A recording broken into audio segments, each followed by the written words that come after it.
This is the Mixed Martial Arts Beat for the second week of July 2014. Hello again, everyone. I'm Ariel Helwani inside our New York City studio. After a really busy weekend for the UFC last weekend, it's kind of a quiet one coming up, but there are no shortage of topics to discuss, so let us get right into it. Joining us from the SiriusXM Fight Club and MMAfighting.com, that is Luke Thomas. He is the man with the shirt, Jeff Wagenheim of SportsIllustrated.com, and of course, the man with the hat is back. Yeah. Chuck Mindenhall, after a bit of a hiatus. There he is, back in the saddle as well. All right, guys, let's talk about it. The big news of the week has to be the cancellation of UFC 176. Second time Postponement. Oh, yes, that's right. Sorry. My apologies. Postponement of UFC 176. Second time the UFC has done this as far as pay-per-views are concerned in the last couple of years. Are you surprised that they ultimately decided to cancel/postpone UFC 176 after Aldo's injury?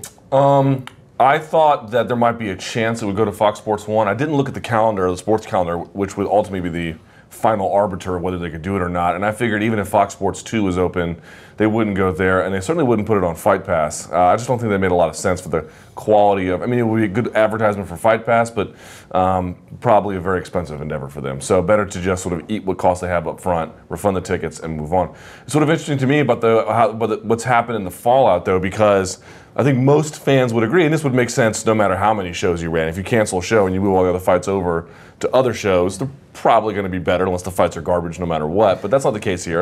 I thought the fights were good, but everyone's sort of trying to draw a line in the sand. And they're trying to say, well, look, I mean, you know, because the oversaturation debate sort of has many different layers and levels, and it affects things differently. And they try to say, well, this only shows that there's too many pay-per-views, you see, because if they lost their headliner, this could still go on Fox Sports 1.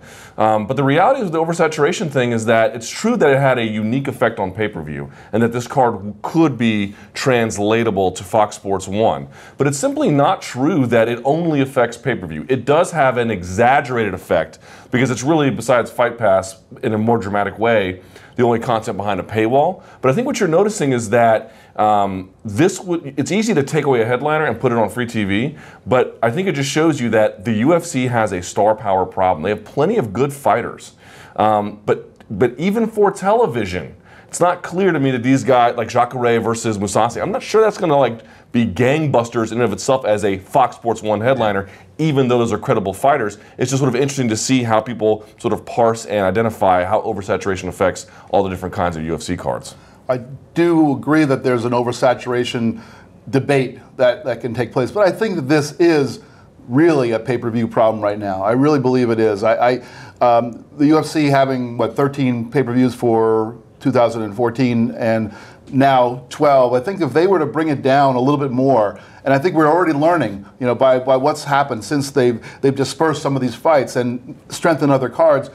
If they were to bring it down and disperse the best fights, the main events of what would be a few pay-per-views, and put them on other pay-per-views, then you can help elevate pay-per-views to be something special again, which I think has become a little bit of an issue. And while I do understand what you're saying, that there are people who don't want to watch lower level fighters, even on quote unquote free cards, I think really what the UFC has to be doing is setting apart the pay-per-views and making them really, really appeal to people, and make them something that, even if there are fewer of them, that people really want to buy. Me, I'm personally very happy. I mean, I'm in Connecticut, and look at the card now that we're getting out there. UFC Fight Night 50 is legit. That's a nice looking card, and some of the other ones, some of the other overflow are going into the other cards. I do like that. I wrote a column about that yesterday, basically pointing out that I like the idea that there's a silver lining. The first time this happened for UFC 151 is completely different. It seemed like a travesty was happening. Like, oh my God, we're punching a hole in the timeline. You know, for people who are neurotic that way about just keeping the timeline. I know you're sort of like that a little bit with the timeline, with the numbers at least. But you know, it seemed like that was the end. That was when it really started, when we started really talking about the saturation problem, the oversaturation problem, because there was nothing behind that main event at UFC 151. So, you know, it just kind of went. This one was sort of one of those situations where you're like, hey, you know, all these other cards got good around it suddenly. Who cares? I mean, honestly, like from a person who's, you know, you're not going to buy that paper, you still get to see all the rest of those fights for free now in these other markets. So it's sort of, to me, it was like one of those things that made a lot of sense. It's a little more troubling, though, isn't it? Right? It's troubling because here's the thing: when they lost that main event, Chael Sonnen was happy to fill in. They didn't have a soul. on a 500-man roster. That's part of the problem. That is troubling. But I mean, it really comes down to a champion, because I mean, like when you look at they always try to book a champion. You have to go back to UFC 161, I guess. But those were two former champions, and they were sort of makeshift. And before that, UFC 153 with Silva and Bonner comes to mind, but Silva was still a champion. He was just fighting in a different weight class. Very rarely do these pay-per-views actually have guys headlining who are not champions. The champions right now, that's where the dearth is at, because of guys with injury, either being booked or on the Tough House, et cetera, et cetera. So they were just in a bind. I agree with you 100%. They just don't have anybody that could have stepped up and done it on that. Even though, it's short notice, but it's not like they knew about the Aldo injury at least a month in advance, right? So, I mean, you think that they might be able to do it, but it's true. There were no champions available, but there was nobody with star power to even fill in to make up for those for the champions either. You bring that up because on Fox Sports Live, Lorenzo Fertitta said, and I never really heard them say this before. He said, "We like to have champions on the pay-per-views, and then the top contenders on FS1 cards, and then you go down to the Fight Pass shows." And he said, "We can't get a champion, we're not going to do the pay-per-view." And I've never really heard them say that explicitly. So I'm wondering why UFC 151 cancellation was met with all this controversy and outrage, and why this one was kind of just like, well, it never no big happened. deal. I mean, the UFC 151, that was unprecedented. It had not happened before. Right. It's like somebody on a big winning streak and suddenly they lose. There's a big outcry, and I think there was a minor outcry when this happened, but it was just a blip. It didn't help though when Dana White goes in a press conference call and says, "Hey, Chael Sonnen tried to save this thing, and Greg Jackson were all the things that sort of happened also happened within 9 or 10 days of the event." Yeah. So this one's a lot more telegraphed. That one was a lot more off guard. The situations were different, and I think that you're absolutely right that the fact that it hadn't happened, they've always had enough depth. The piece I talked about yesterday, I was talking about UFC. If you go in increments of 25, UFC 151 now, UFC 176, there were 25 cards. Go back to the UFC 126 and look at that card. That card was Demetrius Johnson is on the undercard. Donald Cerrone is on the. I know that these guys they're not where they are there now, but they're Donald Cerrone, Chad Mendez is on the undercard. I mean, the cards were that sort of stacked. Is what my point is. Like they could be. I think you could lose a headliner and still kind of carry forth. I don't feel like that in our day and age now, that's the case. Honest to God, I don't recall hearing from one fan who had a ticket to this event saying, "No, I'm getting screwed. Now the UFC's not coming to LA." I really did not hear from one person who was upset. Why would you?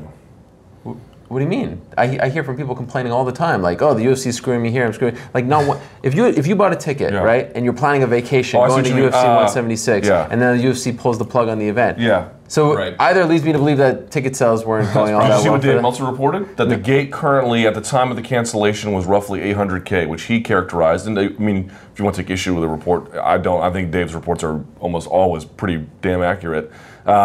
He said that was well below expectations and well below previously what they had even done in that market, which, well, we already know Southern California can be a bit of a tough market if you don't really sort of get there right. They're a bit of a spoiled fan base. So, I mean, listen, it's Jose Aldo. Sorry, I think he's kind of tenuous as a pay-per-view headliner anyway. In terms of stock's gone down a little bit. In terms of, well, I mean, listen, he's still an amazing talent. I just mean as a draw, he's not that strong of a draw. You lose him, and it's like, listen, Lorenz Larkin is a talented fighter. Jacare is a talented fighter, but this is not anything that anyone's going to miss if they're really shelling out serious cash, and they can get a refund. Yeah, the UFC. Sorry to interrupt. The UFC did try to salvage this card. I mean, they're not just pulling the plug. Right. Think about the relationship with pay-per-view. With Staples Center, which they don't go all that often, you don't want to cancel cards. From what I understand, after his win over BJ Penn, Frankie Edgar went to the UFC and said, "If you want me to fight on this card, I will fight on this card." So I'm wondering, do you think that would have been enough? Frankie Edgar versus featherweight contender X. I think that pay-per-views really need to be set aside. I think, or be a level above the other fight cards. And the idea of having a championship fight as the headliner makes total sense. I think that there should be two championship fights on pay-per-views to really set them apart, and they could do that. They're going to be, once the strawweight division comes into fruition, there's going to be 9 champions. So if they each fight twice a year, That's 18 championship fights. A couple of them might fight 3 times a year. You could probably fill, if not all the pay-per-views, a lot of them with 2 championship fights, and the other ones that don't get title fights in the co-main could get a really top-notch fight. Anderson Silva, Nick Diaz, or something that like spectacular they put together. I really believe that's where that's why I was talking earlier about this being a pay-per-view issue, that it's kind of separate in a way from the oversaturation debate, because this is something you really have to pay for. This is something that is different. But it's not. Like, why does the UFC not have stars? Right? The fighters today would mop the floor with the fighters of 5 years ago. Fighters are not getting worse, they're getting better. Now, our expectations about fighters have also risen. So we have a certain, we're accustomed to guys who have excellent arm bars from the guard and can pass and can wrestle and can do everything. We understand the game a little bit more, but guys are better. Why aren't they having stars? How do you develop stars when you have 50 shows a year? When you have a show, how on earth is Nate Marquardt going to build on the momentum of beating James Tahuna? It's virtually impossible. By the way, Cub Swanson won a month ago, or however long ago it was. Does anyone really remember what happened in the 4th round of that bout? How on earth do you stand out in a pack when the glut of content is a wave after wave after wave? How do you manicure a garden when it's constantly planting other fruits and vegetables and bushes and whatever? How do you do that? How do you do that? It's not possible. At least it's very, very difficult. They've got guys like John Jones should be selling 1 million pay-per-view buys, and he is struggling at 500,000. It's crazy. It's crazy to me. So I don't think it's separate. And the reality is also, I'm with you halfway. Like, they could, like, people are like, well, why is pay-per-view so important? That's how Zuffa still makes the majority of their money. So I am of the belief, and there was a Sports Business Journal article about the boxing industry, how they've dialed back the number of pay-per-views, and especially in the case of Showtime and Golden Boy, really ramped up those undercards. You remember Lucas Batista, Danny Garcia? That was the co-main event on Mayweather-Canelo. That's a ridiculously good fight, right? And they still made the exact same amount of money. But I think in the wake of 174, they just didn't want to risk anything bad happening to them again. Those numbers came in between 95K and 115K.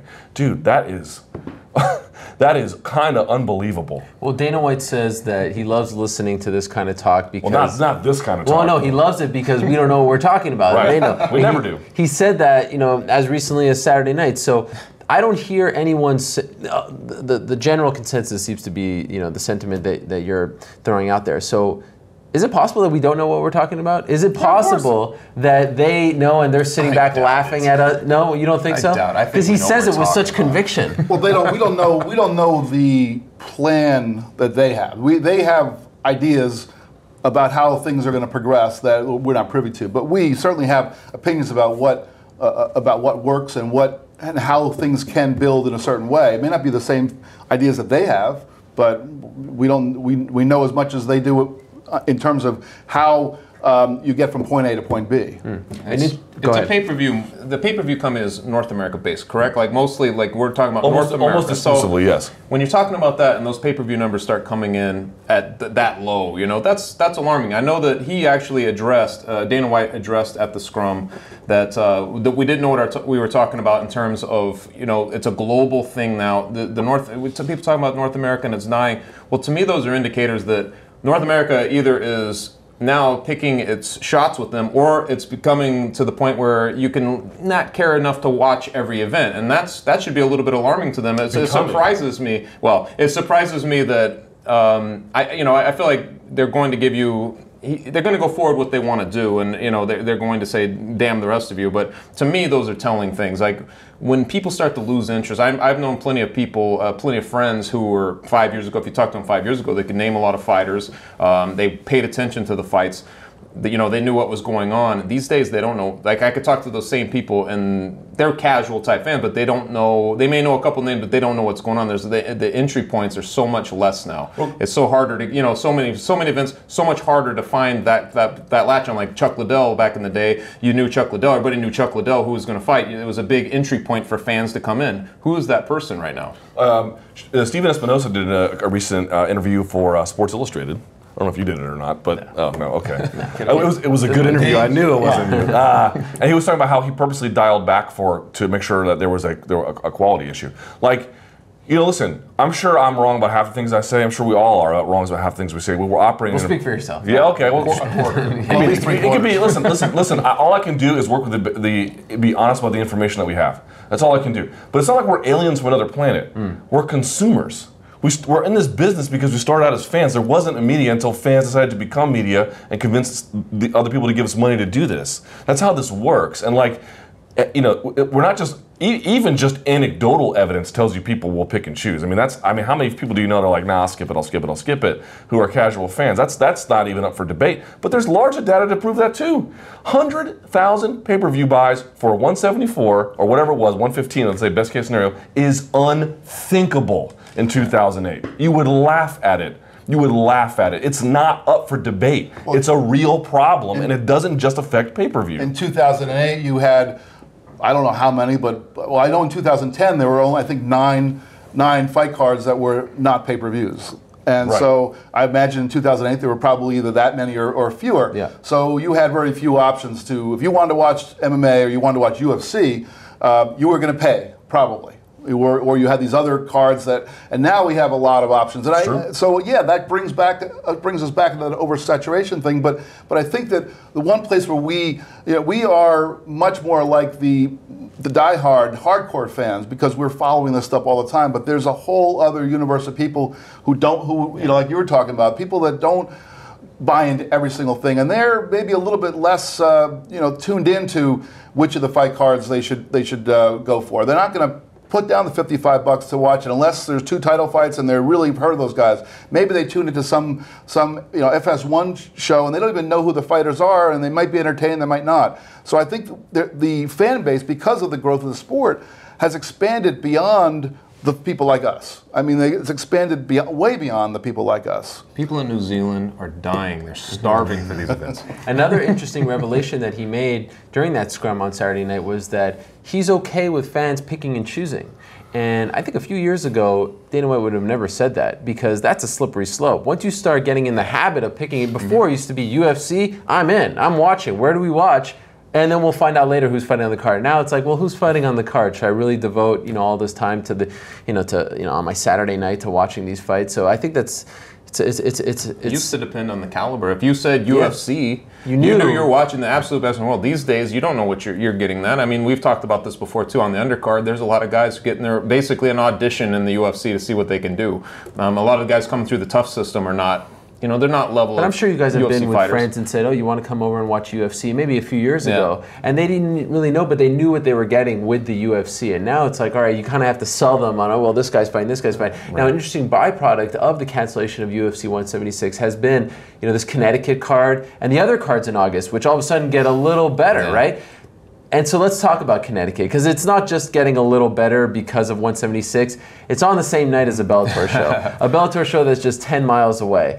Is this a coincidence? Of course not. That Alistair Overeem, that Jacare Mousasi's moved to that card, that they put the Mitrione Derek Lewis fight, and other interesting fights. Oliveira. Cool. I think it's pretty cool actually, because I was really excited about the Bellator fights. Carl was going to be there, and now maybe I'll head over and watch a couple of the UFC fights too. It's only a 10-minute drive. Yeah, why not? It's a 10-minute drive. Back and forth. But they said, Dana White said that he didn't even know that. He doesn't pay attention. Yeah, of course. What are they going to say? We're so concerned about these danged old Bellator guys. No. And then Fox Sports being like, well, we planned this out in advance. You haven't been to Connecticut in a decade. Are you kidding me? What? But why then?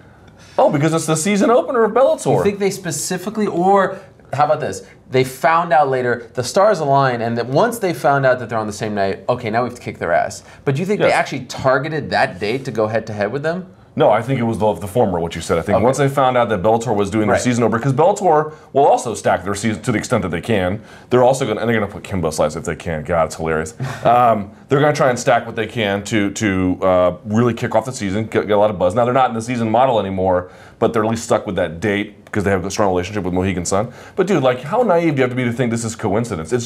UFC has to say what they have to say, which is, this is strictly coincidence. We don't mean to be operating next door in the tent that we put up, that has an FU Bellator sign on it. It's just total coincidence okay, guys, But it's a great card, right? It's a sick card. In my opinion, if Bellator even came within 100,000, as far as viewers are concerned, that would have been a win for Bellator. Now with Overeem and the Jacare Mousasi fight. No, they're going to pound Bellator. Derek Lewis. Yes, Derek Lewis. So the new what star in the happened? What would have heavyweight happened if Jose Aldo didn't get hurt and 176 didn't get I still would have had canceled? Overeem. They probably would have stacked it to the best they would have done something. Listen, it's like Joe Lazon, Michael Chiesa, winner. Overeem, Ben Rothwell. I mean, someone's going to, someone's going to. It's Overeem. He's still. And it's heavyweight, so someone's going to collapse. And then Jacare Mousasi. So it's like that's what a fight night card. Yeah. Especially if you're competing. Look, competition has been missing, and I feel like partly competition is gone from MMA because Zuffa and UFC were so good at what they did. They just put everyone out of business, or at least anyone that kind of mattered as a relative competitor. And Bellator is not really a competitor. They're a distant number 2, but they can nip at the heels. And I honestly feel like it'd been a while since UFC had felt that.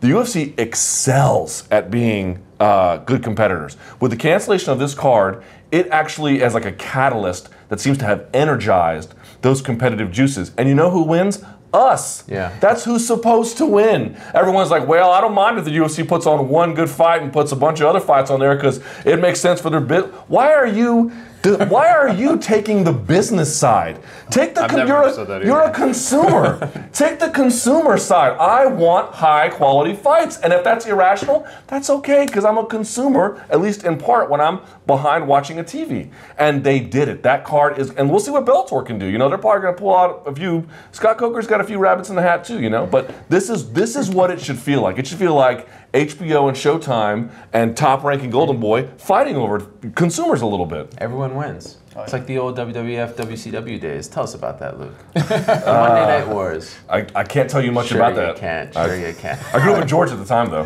There you go. A little hint. Yeah. Guys, let's talk about Saturday night. Ronda Rousey, another fantastic performance. This time, maybe her best. 16 seconds, she defeats Alexis Davis. And, this term is thrown out a lot.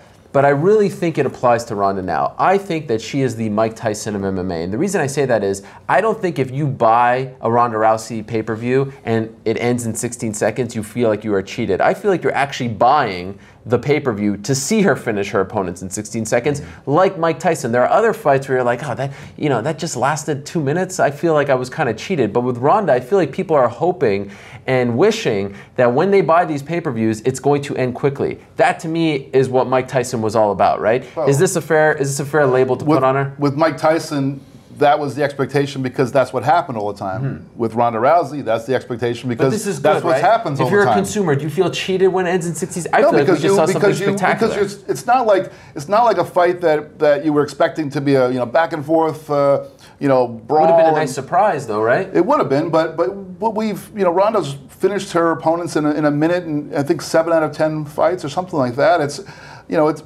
We've come to expect it. I know a lot of those were the early days when she was, just rolling over people. But even so, she's dominated everybody who she's fought, everybody. So of course, whatever way it's going to end. What was the alternative? We weren't going to see a back and forth fight in that. When that fight was an utter mismatch. But I don't think this is a problem. People will say afterwards, "Oh, there's no time." I want to see 10-second finishes. The thing about the point of entry, she would be the exception. I feel like she's still the one fighter that will invite new fans in, like we were doing in those older days. There was a woman who was covering it from the New York Times who was out in Vegas. And I said, "What is your story on?" It was we're at the media day scrums, and she said, "Well, it's sort of about this." And she pointed to the two. There's Chris Weidman and there was Ronda Rousey. They're sitting side by side. There's a huge group of people around Ronda Rousey. There's a pretty small amount around Chris Weidman. It might have just been the way that shifted, but she was basically saying, "I want to write about how women's thing have blown up." I saw her afterwards, and she was just like, that was the first time I think she really saw Ronda Rousey do that, and that's what she remembered. That's what she was still talking about, was the Ronda Rousey thing. It was so violent. For anybody who can just come in and watch it, if you're just a new fan, you see that, you think, wow, who is this? So it is very Mike Tyson-esque. Tyson back in the day, Alexis Davis, like a Tony Tubbs. He's like, you know what I'm saying? Like, it doesn't matter. It doesn't matter because you feel like there's this primal animal instinct that's going to overtake it, and you're going to see something that's like, wow, this is a transcendent type of person who's above and beyond everybody. It's going to be violent, might be fast.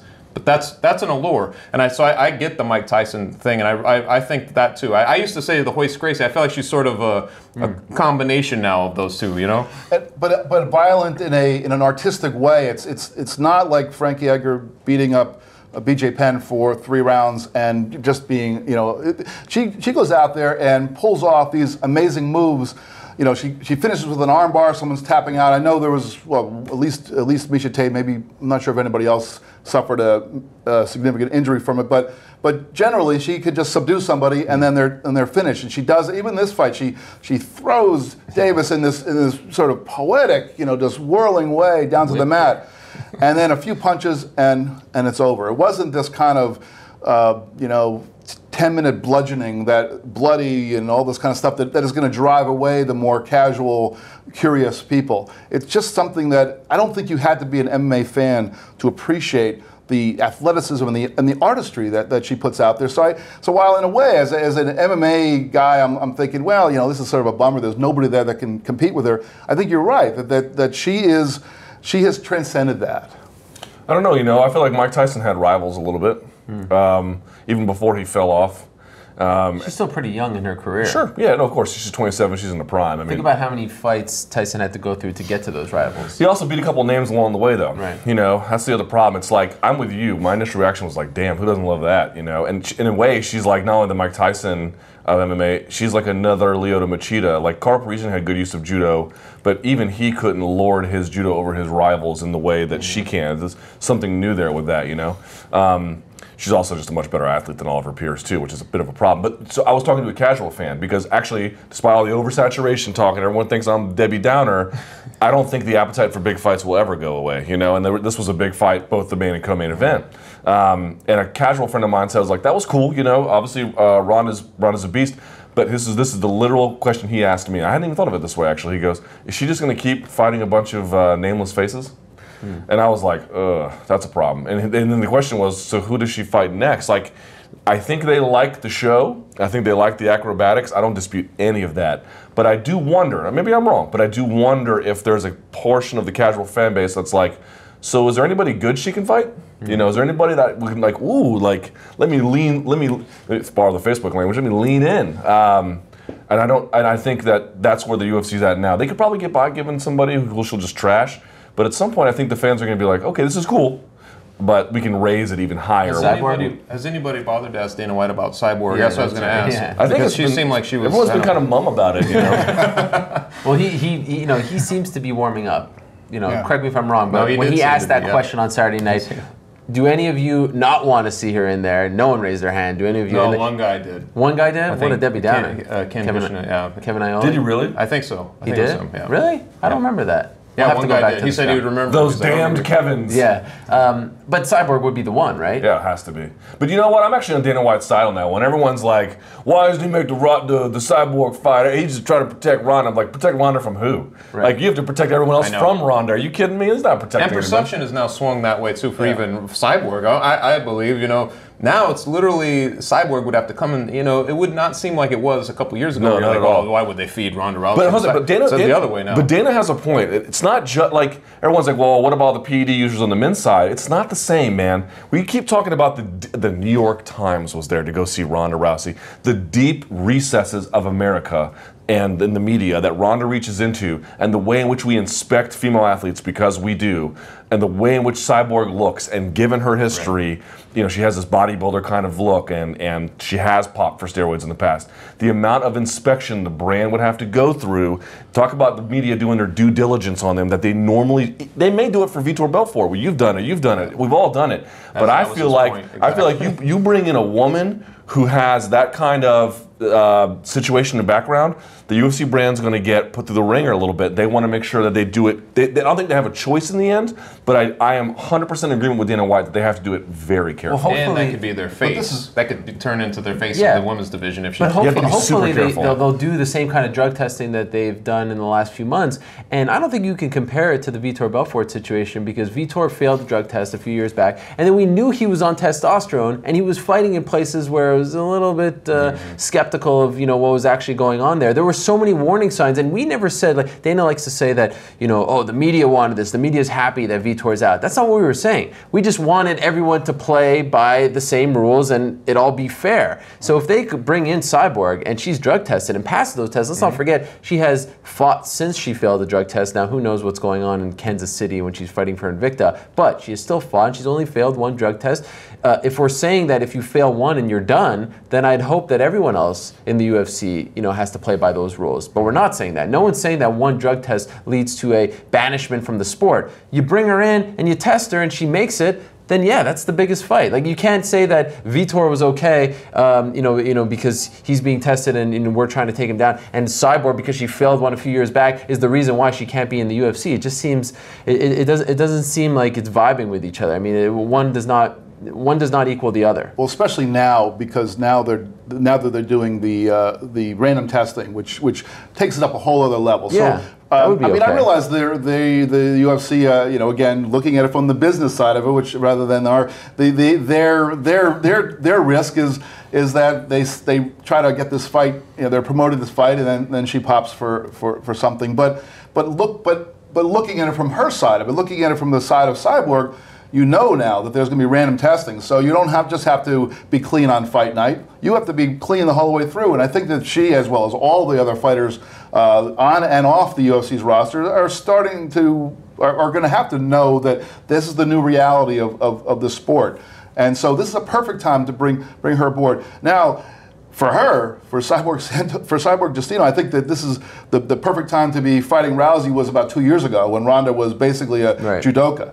Man, the last two fights, she's it's no coincidence that it was armbar all the way through to the last two fights, and she could have she was facing a jiu-jitsu black belt for the first time the other night, and she could have, just to prove a point, taken her to the mat and armbarred her, but she didn't. She beat her. She pummeled her, and I think that her game has rounded out to the point where whatever balance of power between she and Cyborg existed before has changed significantly. And when I think about the biggest pay-per-view fights that the UFC can put on in the next 12 months, John Jones, Gustafsson, Anderson Silva, Nick Diaz, perhaps the return of GSP. This one is in that discussion. Cyborg versus Ronda has to be one of the top five biggest fights. In the same way that you just mentioned, the closest you're going to come to somebody who's going to seem like a rival to her right off the bat, the one who's sort of been festering, would be Cyborg right now. Because nobody else, Kat Zingano sort of earned that space, but I don't know how many people will look at her as, she presents some interesting problems, but I don't know if anybody would look at her as that person.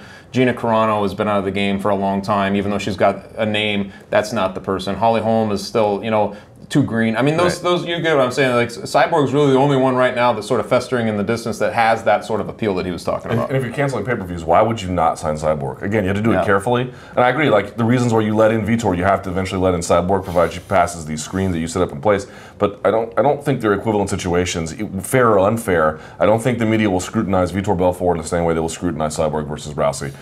Why? Because it's a woman's fight. It's unprecedented. She has this steroid history. And again, like, it's unfair, but you don't think the media scrutinized Vitor? I'm not talking about MMA fighting. I'm talking about ESPN. I'm talking about New York Times. I'm talking about. Do you think they'll even? They will absolutely pay attention to that. Are you kidding? They will pay attention to it, but I don't think they'll pay attention to that angle. Oh, I do. Chael Sonnen was not mentioned in mainstream press. It's the men's side. I think dealing with performance-enhancing drugs on the women's side, absent track and field issues that seem very remote in a combat sports context. I think it will be brought up if Ronda Ronda makes it into an angle, and she might, because she has. But do you think, let's say it's Sports Center, right, and Ronda and Cyborg are there doing a talkback. Do you think they're going to bring that up? How are they not going to talk about that? How are they not? They haven't in the past. Maybe for the men's. I don't see how you can possibly talk about. Why did the women? Because of the issues because how Dana White has distanced himself from Cyborg, how the UFC has distanced himself from Cyborg, how she's had to cut down from 145 to 135, how she was suspended because she had all this. It's a unique, groundbreaking territory. You can't talk about Rousey versus Cyborg without talking about all of Cyborg's issues, because she had to overcome them just to get the fight. It's a totally new scenario. Yeah, I don't know what parts of the narrative would come up in the mainstream media, but I do know that just the fact that Ronda Rousey is involved brings the discussion to the mainstream media in a way that no Vitor Belfort fight or Chris Weidman. You know, Saturday night I was getting ready to file a story for Sports Illustrated, and the main event, which was a classic fight, had just ended, and they wanted me to do.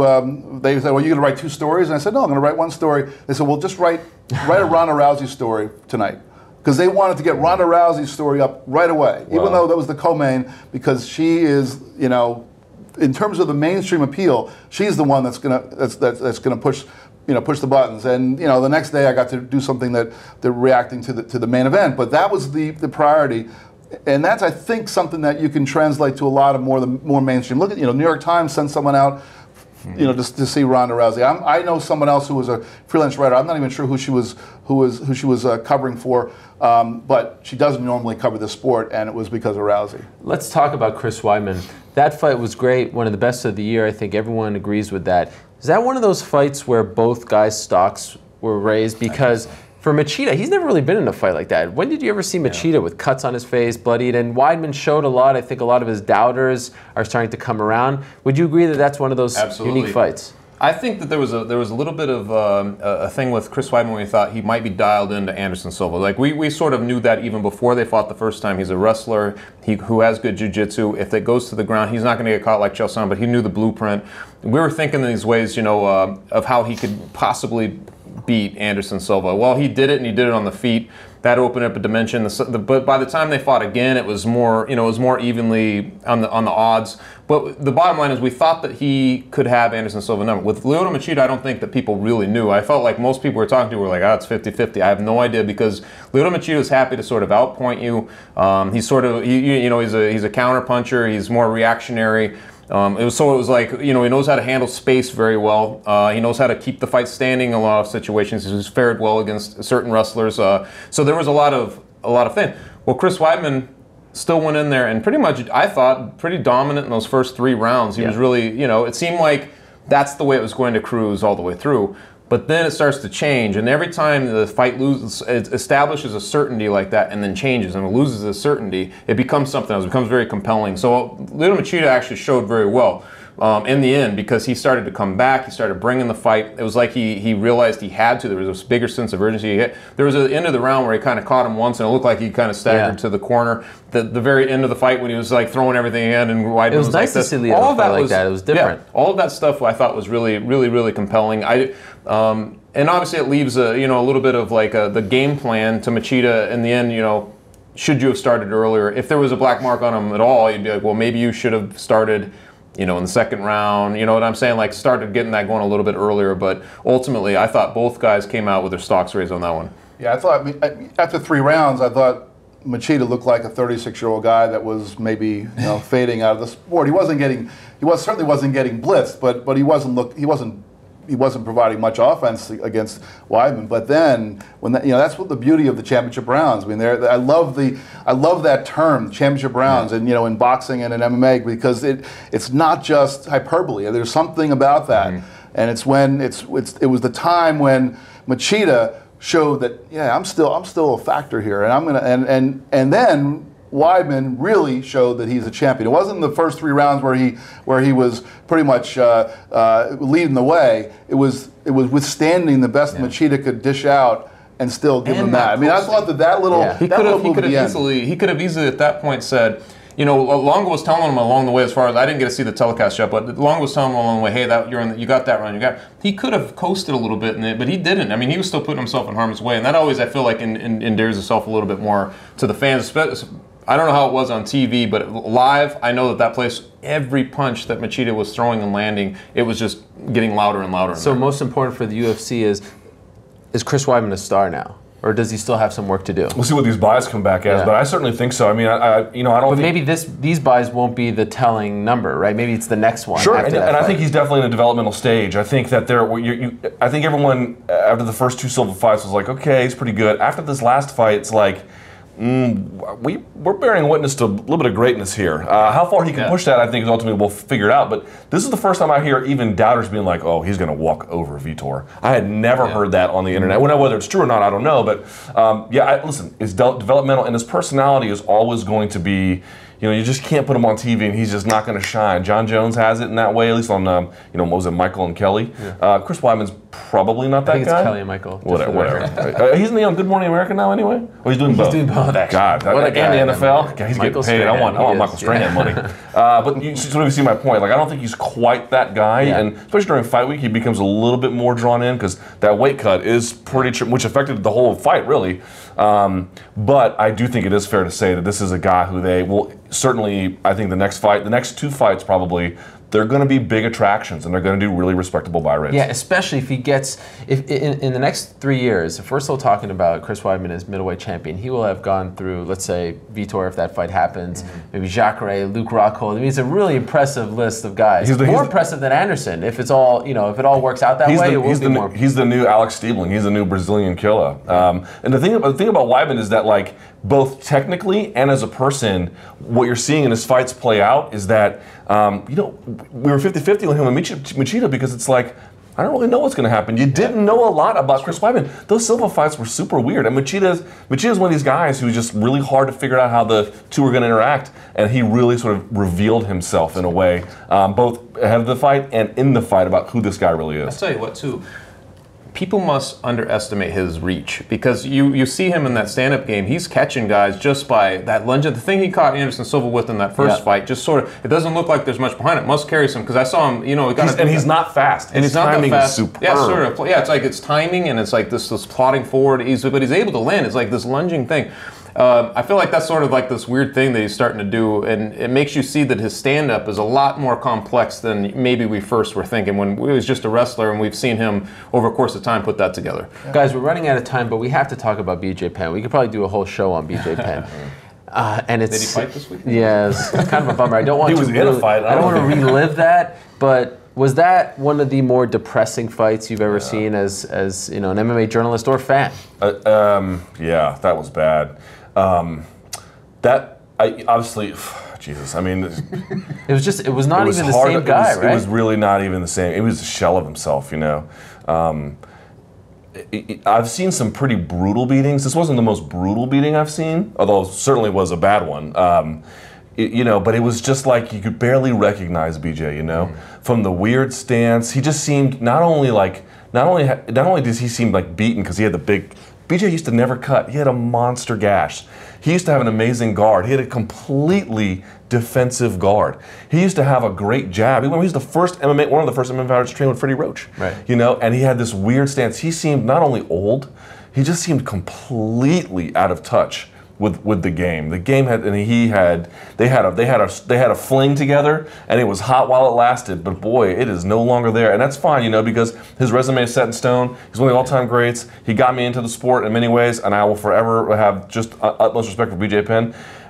I'm almost in a way. I was glad what BJ said afterwards, which was. I don't have it anymore, and I shouldn't have been here, and I'm glad. Something to the effect of, I'm glad it went this way because now I know I cannot do this anymore. God, I hope. You see it in combat sports all the time. Guys say that, and then 2 years later they want to come back. But you have to think this is it for BJ. Yeah, of course, it has to be. But think about all the things he's done that you didn't think he could do over the years, and I feel kind of naive and maybe a little delusional, but I was watching that fight, and as the first round was unfolding, and Edgar was beating him to the punch and just having his way, and BJ was in that upright stance. I'm still thinking, okay, well, BJ he's easily going to be taken down. He wants a ground fight. He thinks he can submit Frankie. So I'm still like sort of building in my mind this fight that's going to happen. Frankie's going to take him down, and BJ's going to submit him, or he's going to try to submit him. I just had this, because so many times in the past we've seen him do things that you didn't think he could do or should be able to do, and I still on Sunday night had that same thing going through my mind for the whole first round, and it wasn't really till the second round when the same thing kept happening.